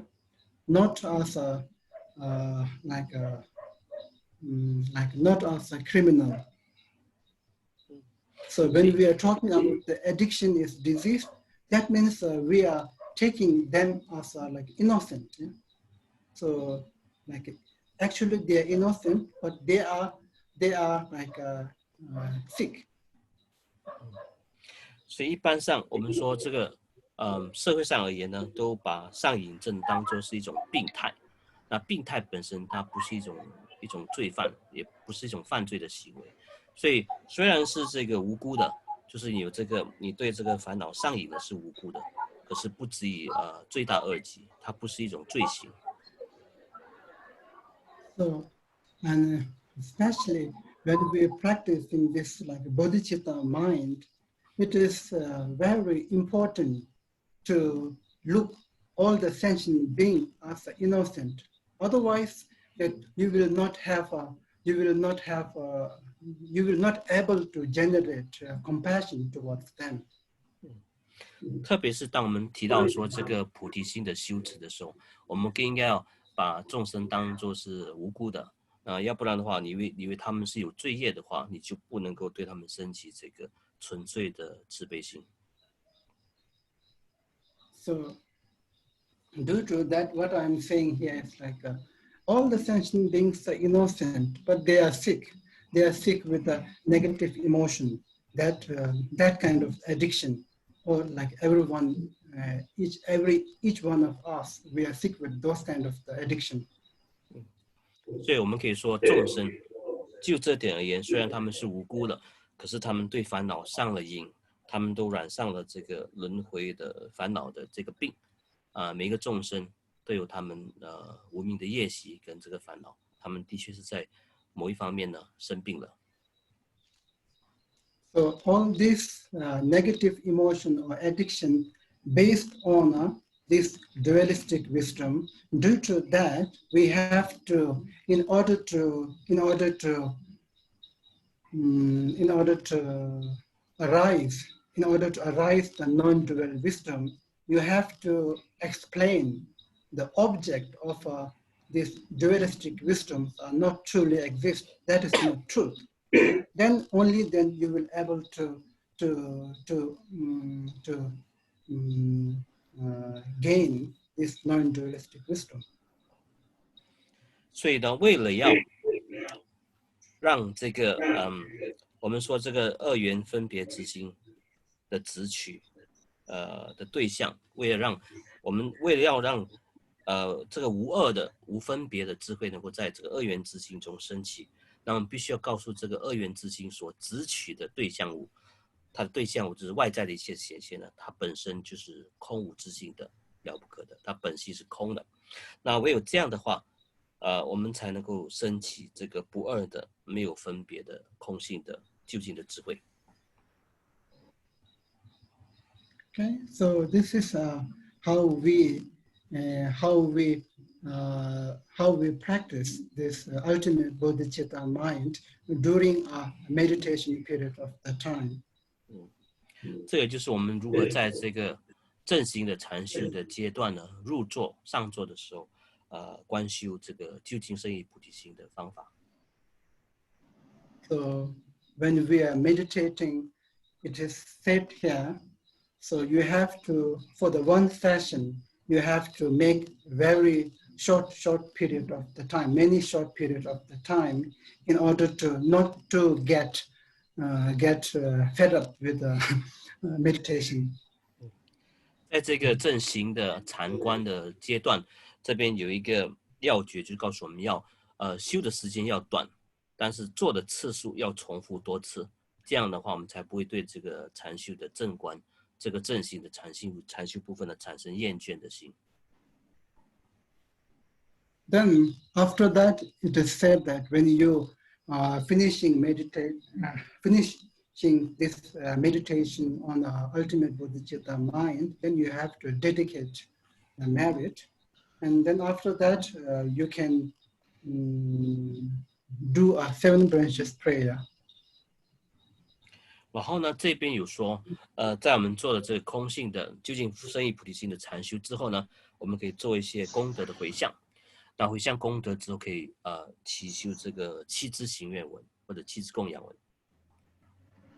Okay, so for this much today only that meditation, when we are talking about ultimate bodhicitta mind, so there is a two period, meditation and post meditation. So today that we finished meditation part. 所以今天就讲到这边。那今天主要讲是生意菩提心的修持修习。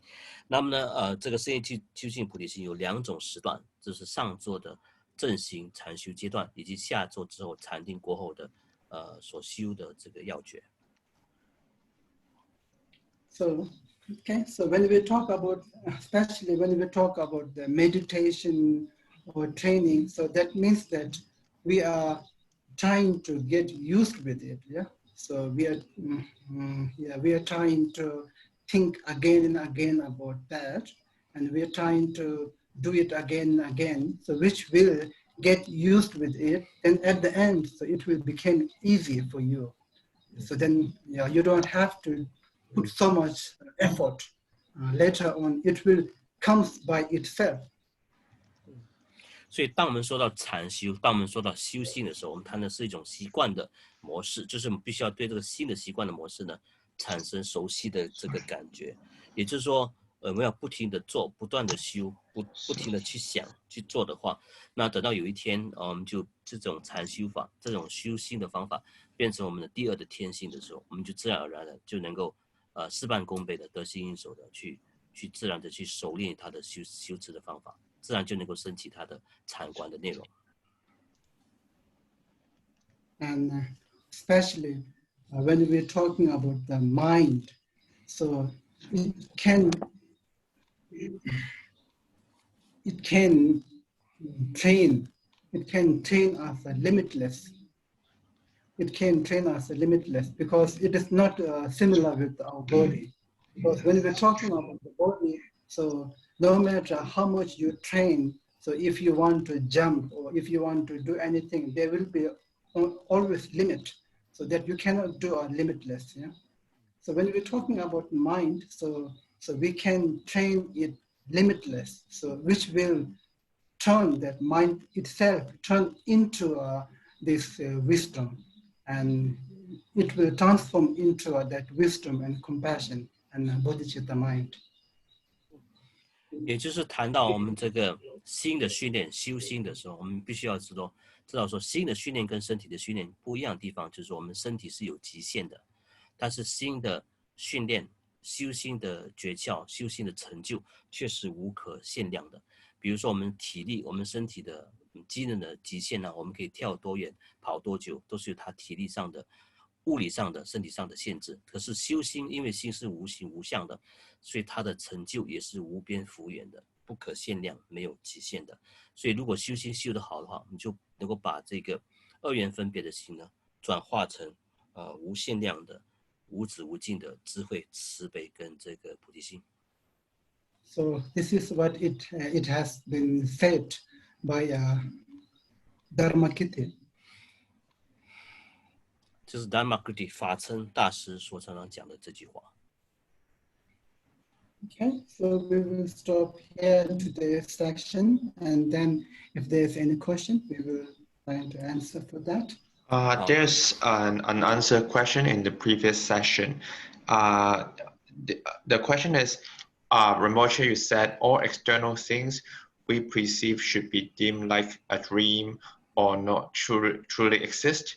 Then what kind of mindset we should have when we are still living in this physical world, non-attachment? That's the question. 然后这个问题问到我仁波切说，那我们现在是问答的时间了，仁波切讲课就到这边为止。那这个问题问到说，仁波切你说一切外在的事物跟显象都是如梦如幻，了不可得的。那我们生活在这个俗世红尘间，那我们应该有怎么样的心态呢？是不是无执无求的心态才是最正确的呢？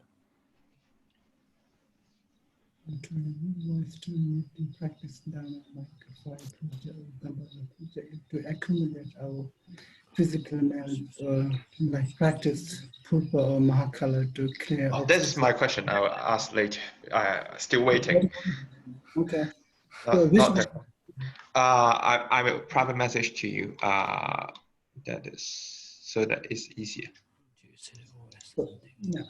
There's at this moment there are 3 questions. Okay. Let me private message you so easier to read. Okay.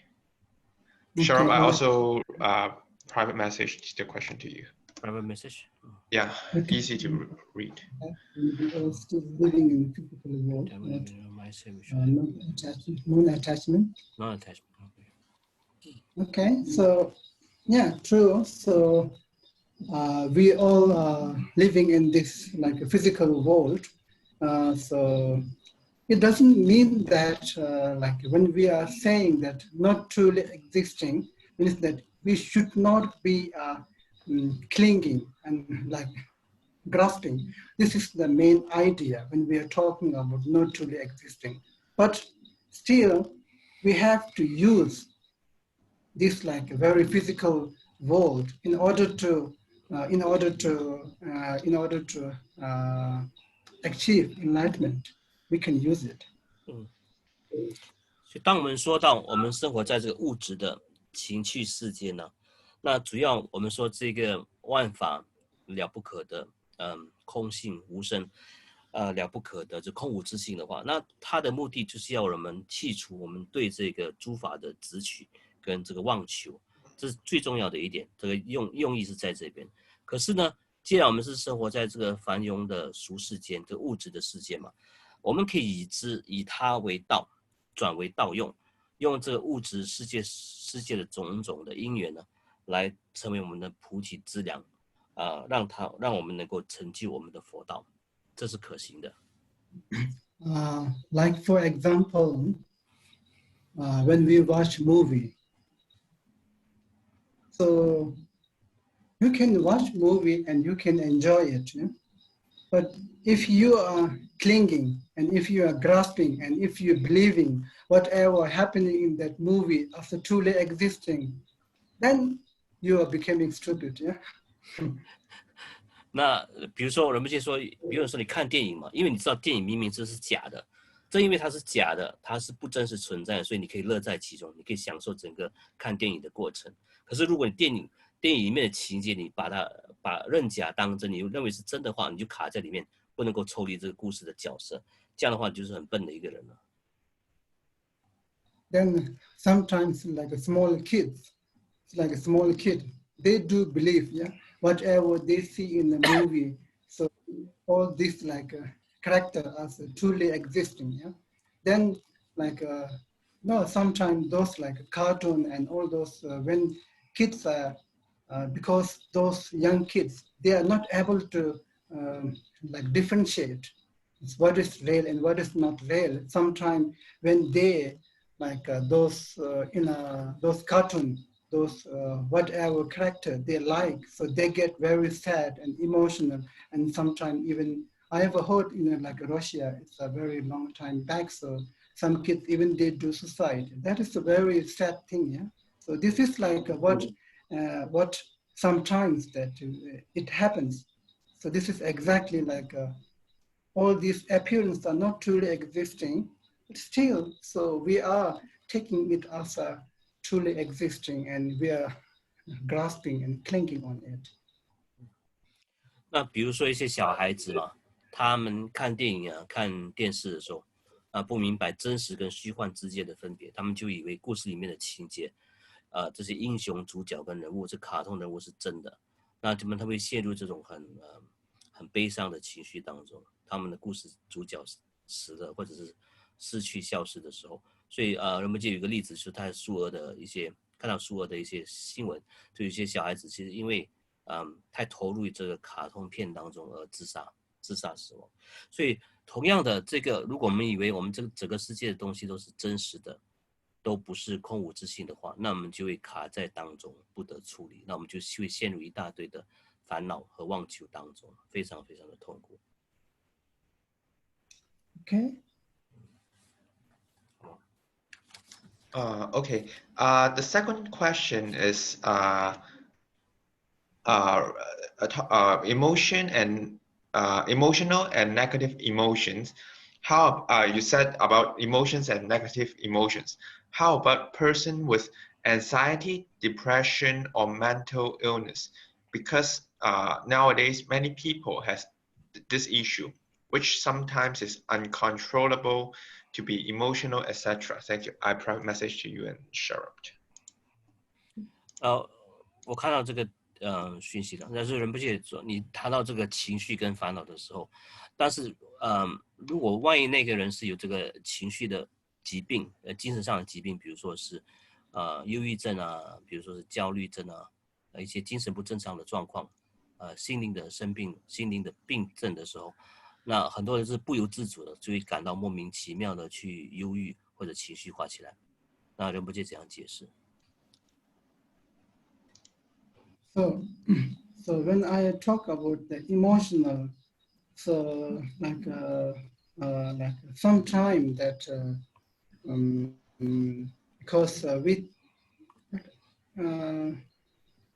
because the Tibetan word, sometimes we use that nyamongpa, that klesha, as a emotion. Sometimes we use that. If we use that with this emotion, then it's completely, all those emotions are like not healthy for your mental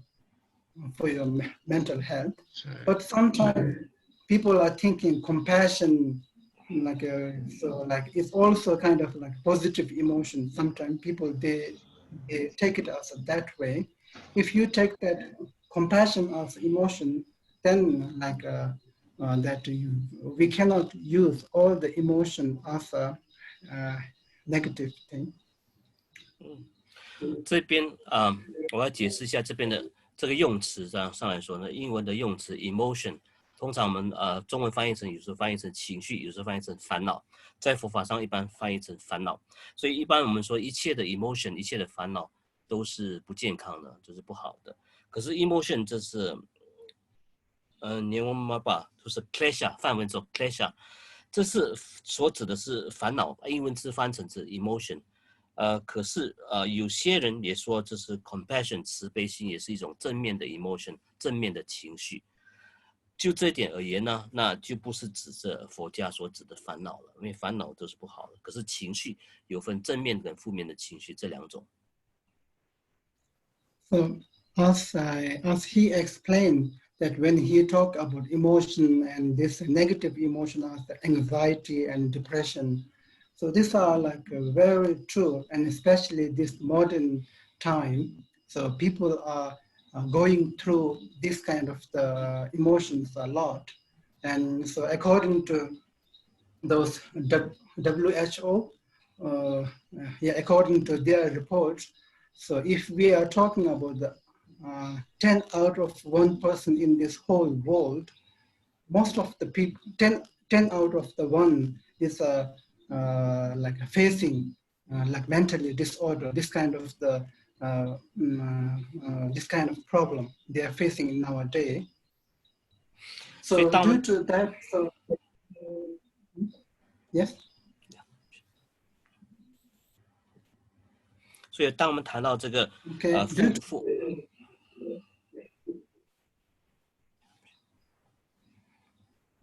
Please, you carry.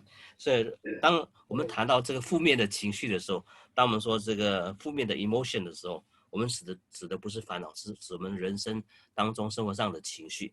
所以现代人的问题就他们的心灵生病了，所以所谓的焦虑症跟恐慌症跟这个忧郁症等等这些。所以根据这个世界卫生组织 WHO 的观察分析报告，就是每10个人当中至少有1个人是有这种情绪的问题的，情绪上有问题，或者说心灵生病了。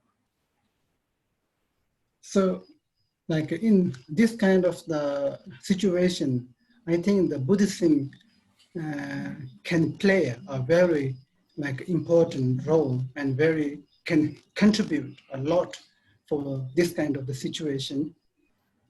所以就这点而言呢，关于这个现代人的情绪上的疾病，佛教可以在这边扮演着一个非常举足轻重的重要的角色。because in the Buddhism, it has been explained very much in detail about each and every emotion, how it functions. And so like an antidote for that, all those negative emotions, each and every different emotions and this kind of the situation. 因为在佛教对烦恼，包括情绪上面的各种的形貌状相，它的内容，它怎么样升起的，怎么样使它用怎么样的方法去对治，乃至使它熄灭的法门跟诀窍，都有很清楚和详尽的说明。So in fact, this mind training is all about this only. 实际上，我们说的这个修心的要诀，谈的就是如何对治我们的烦恼，如何净化我们的情绪了。Because when we talk about this ultimate bodhicitta mind just now, that we talked about this non-dualistic wisdom. So if you practice, these are the ultimate antidote for the all emotion, not only one or two emotions, depression and all those emotions. 但我们刚才所说的这个空性的禅修，这个究竟的空性的不二的非二元智慧的禅观，跟空性的智慧的时候，这个其实就是能够对治一切的烦恼，包括如这个恐慌症、焦虑症、忧郁症等等这个情绪的最好的不二的法门。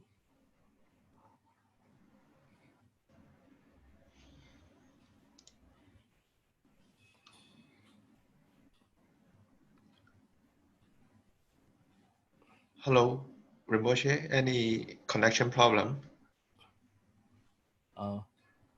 Rinpoche. Hello? Rinpoche, become still now, Rinpoche. Rinpoche, I think connection.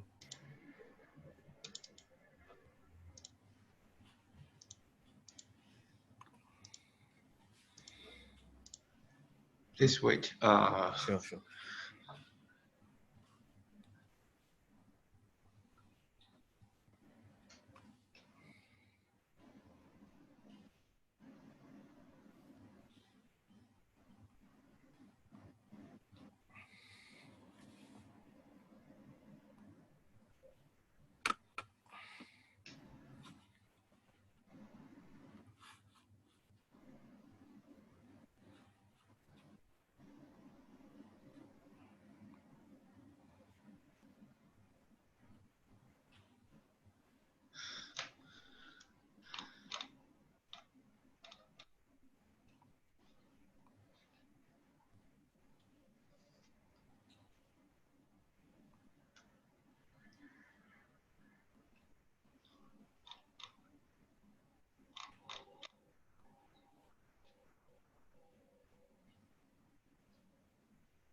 Rinpoche, could you hear us?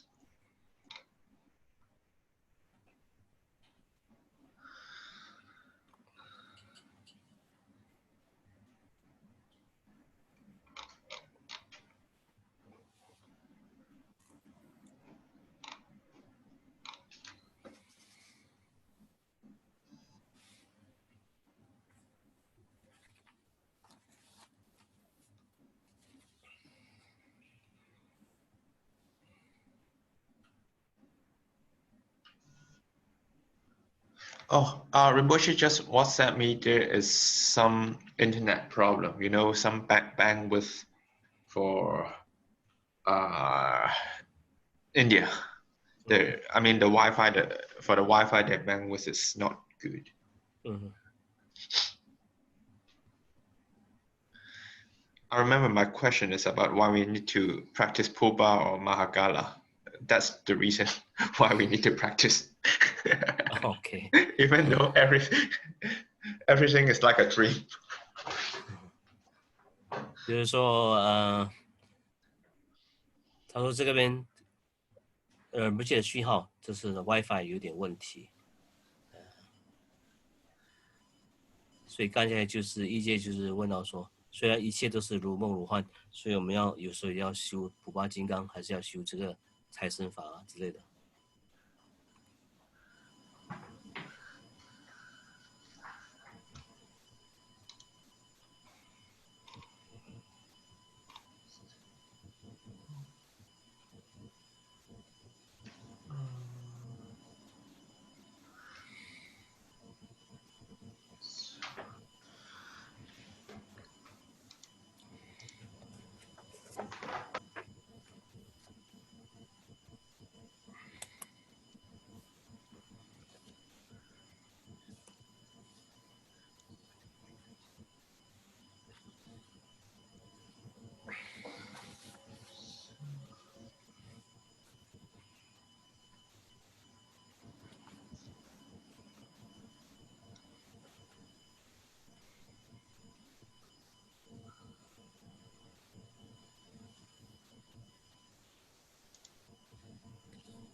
啊，Rinpoche 刚刚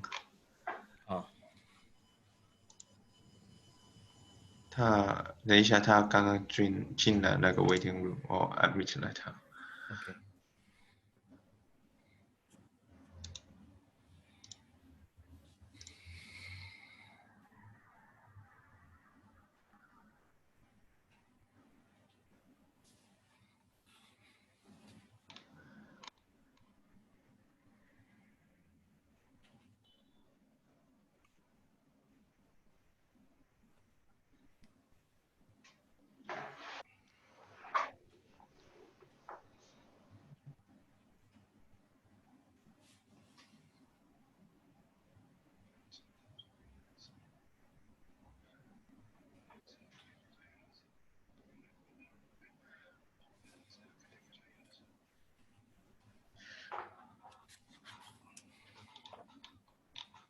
还没有进来，可能要再等一下。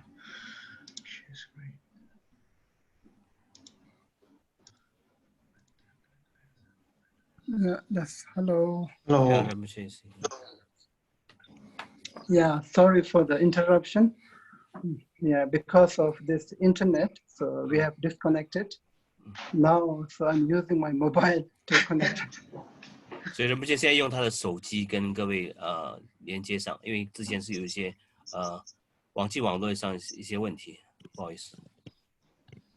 Okay, so then maybe we will explain that question next session. 或许是下一堂课才答这个问题，好吗 ？OK。We will do a dedication now. 我们现在做一个功德回向啊。Okay.